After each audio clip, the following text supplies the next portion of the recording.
interesting point that I'm actually picking up on this.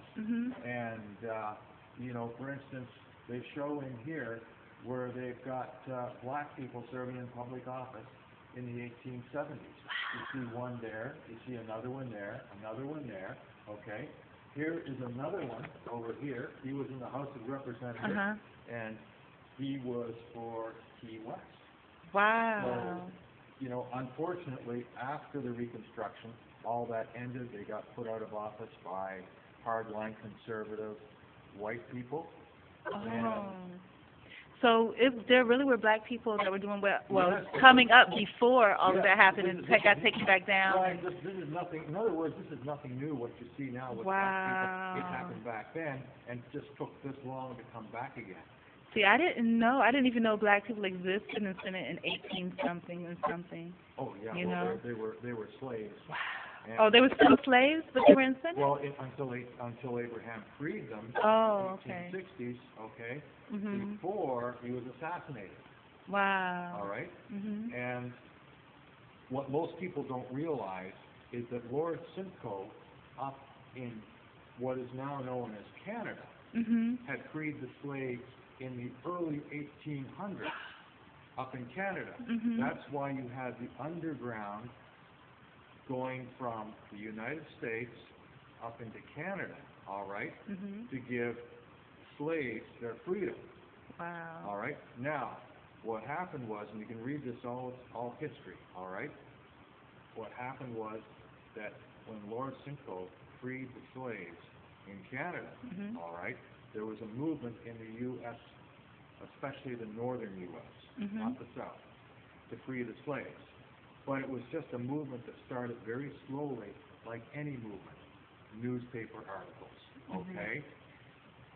People joining little small groups together, conversation groups. What can we do about this? Okay, that all led up to the 1860s. It took decades to get there. And then, as you know, it took another century later to really make it real, even though it was real in the United States law.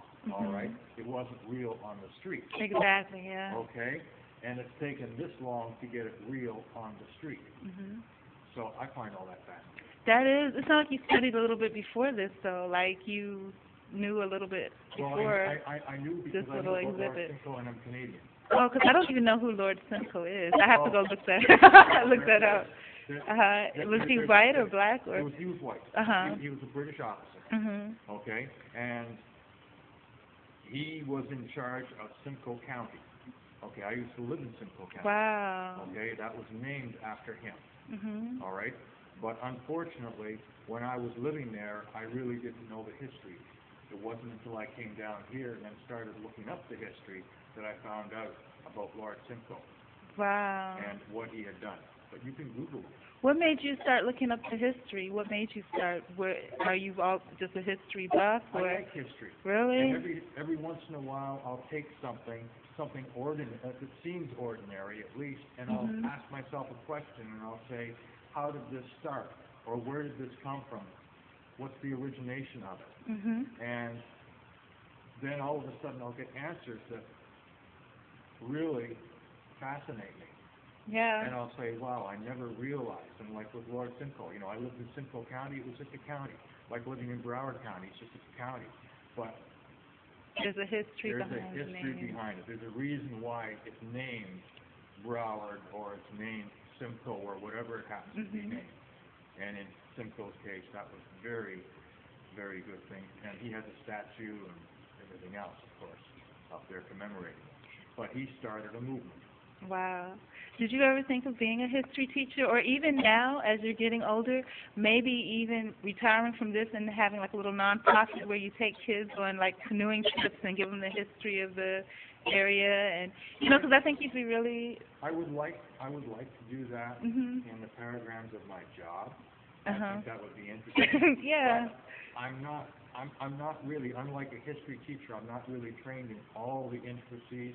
I don't have all the complete dates right off the top of my head, so if a kid asks a challenging question, for instance, that I'm able to just snap like that. But you could say, well, You know, I mean, I would love to be able to do Yeah. that, and I would love to have the time to be able to, but what I've got is I've got a basic overview Mhm. of what I'm looking at, like for instance with Lord Simcoe, all right, and what happened at that time and the people he was dealing with, okay, Mhm. and the repercussions that it had after he made these rulings, okay. So I've got I think the overview is very important, even if I don't remember all the little intricate details, because I can still look them up. That's right, exactly. And that's when the kids ask you, well, you know, hey, that's a good question. Next week, you do it every Saturday. Next week, you know, I'll have the answer for you. Well, You know, that's a positive. I mean, because now, looking at it now, a lot of the teachers here, especially in the South, are really not great. And if they don't know the answer that a kid asks them, they take it as it being smart or whatever, instead of actually, people are not learning and teaching the way they used to. So there's untraditional ways, non-traditional ways you can teach, and I think that would be awesome.